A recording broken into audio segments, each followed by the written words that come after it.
Okay, we're going to start off our day 10 terms with communism. It's a political idea or theory that came from Karl Marx.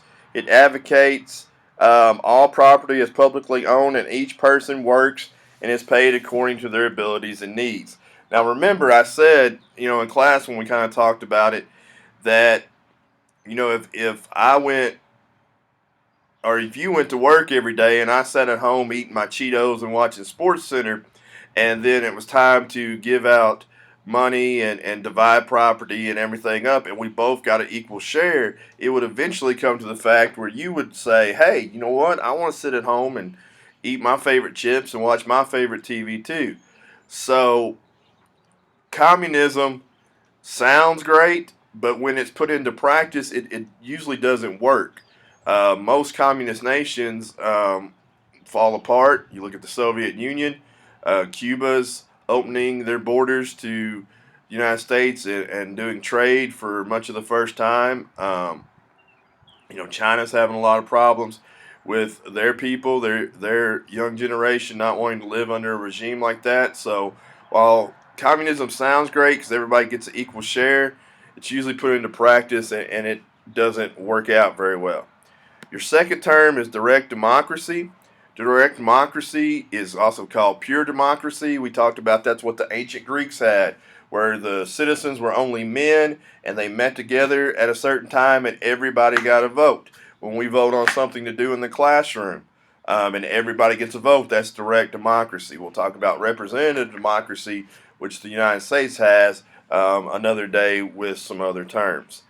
Again, just remember democracy is where it's a form of government where people exercise their authority of the government. The people are and how authority is shared among them are the core issues.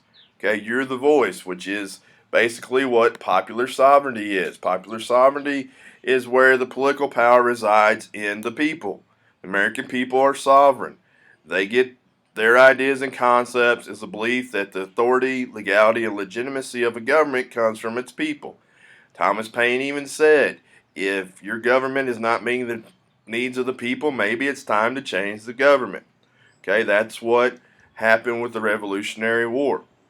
And then another one that shows direct democracy and popular sovereignty is town meetings. And this is a meeting where the voters of the town get together and they vote on something, a transaction of business for the town.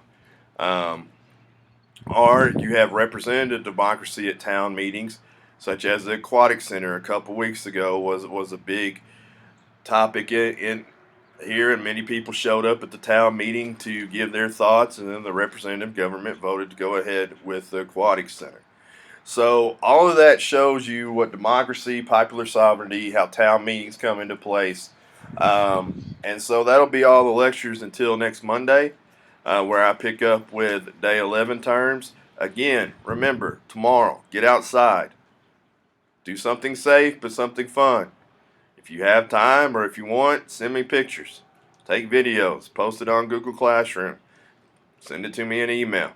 Hope you have a great and safe weekend, and I'll talk to you Monday.